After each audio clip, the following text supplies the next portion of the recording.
Good afternoon, guys. Today I am going to tell you some interesting facts about English language. जी हमारा पहला point जो है first point some words do not have a singular form. कुछ अल्फाज ऐसे होते हैं जिनकी सिंगुलर फॉर्म नहीं होती, like glasses, jeans, pants, scissors, trousers etcetera.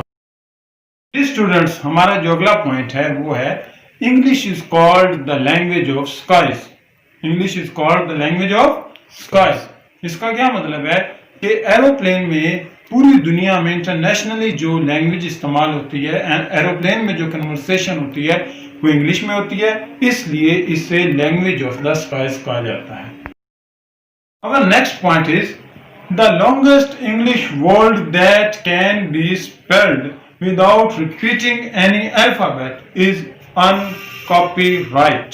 Uncopyright ऐसा सबसे लंबा इंग्लिश का लफ्ज है जिसमें कोई भी अल्फाबेट दोबारा रिपीट नहीं होता.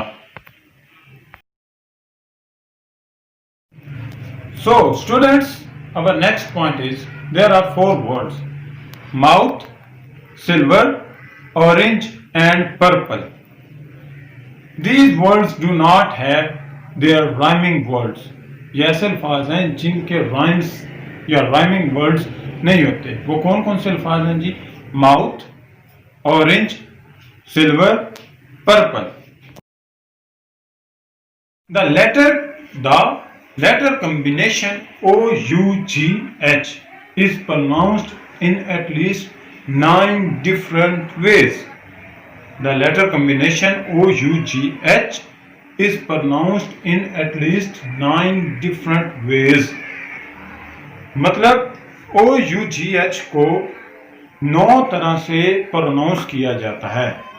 मसलन सबसे पहले ROUGH rough, ROUGH rough, PLOUGH plough, PLOUGH plough, THROUGH throw, true. It is true. And the next is THOUGH thou. What is it? Thou. HICCOUGH hiccup. It is not hiccup. It is hiccup. What is it? Hiccup. ये क्या है जी? ये hiccup नहीं है, ये hiccup है. It's mean irregularity, gap, discontinuity. The next word is COUGH cough. COUGH cough. THOUGHT thought. Thought. THOROUGH thorough. Thorough. Thorough. SLOUGH slow. Slow. So इस तरह हमने देखा कि OUGH का जो कॉम्बिनेशन है वो किस तरह से 9 मुख्तलिफ तरह से प्रोनाउंस किया जाता है. सो अब मैं आपको बताने जा रहा हूँ इंग्लिश का the most longest word in English. English का सबसे लंबा वर्ड जिसके 45 मतलब 45 अल्फाबेट्स. वो कौन सा है जी? Human लेट्रा, microscopic, silly. Human लेट्रा, microscopic, silly, कोवल्केनो, कोनियोसिस. Human लेट्रा, microscopic, silly, कोवल्केनो, कोनियोसिस. It is a name of lung disease. ये फेफड़ों की एक बीमारी का नाम है. It is a name of lung disease caused by inhaling ash and sand dust. मतलब कि राख या रेत के ज़र्रात की वजह से ये एक बीमारी है फेफड़ों की. दोबारा नाम बता दूंगा: Neumann लेट्रा, microscopic, silly, कोवल्केनो, कोनियोसिस. Queueing, QUEUEING, queueing is the only word with 5 consecutive vowels. Queueing एक ऐसा लफ्ज है जिसमें कंसेक्टिव मुसलसल 5 वावल्स इस्तेमाल होते हैं. मसलन Q, U, QUE, UEING, queen. Pronunciation. Pronunciation is the word which is the most mispronounced in the English language. Pronunciation एक ऐसा इंग्लिश का अल्फाज है जो सबसे ज़्यादा मिसप्रोनाउंस्ड किया जाता है, मतलब सबसे ज़्यादा गलत बोला जाता है। वो कौन सा लफ्ज़ है? प्रोनाउंसिएशन। जी दोस्तों, अब मैं आपको इंग्लिश में सबसे मुश्किल जो टंग ट्विस्टर है वो बताने जा रहा हूँ। The most difficult tongue twister in English language is six sick sheikhs six sheeps sick. Six sick sheikhs six sheeps six. जी, ये आप अपने दोस्तों के साथ मतलब उन्हें कह कर देखें तो देखें कैसा फन होता है।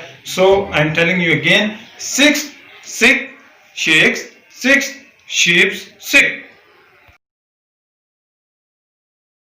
जी, अब मैं आपको ऐसा इंग्लिश का सबसे लंबा वर्ड बताने जा रहा हूं जिसमें ट्रू कोई हकीकी वावल नहीं है।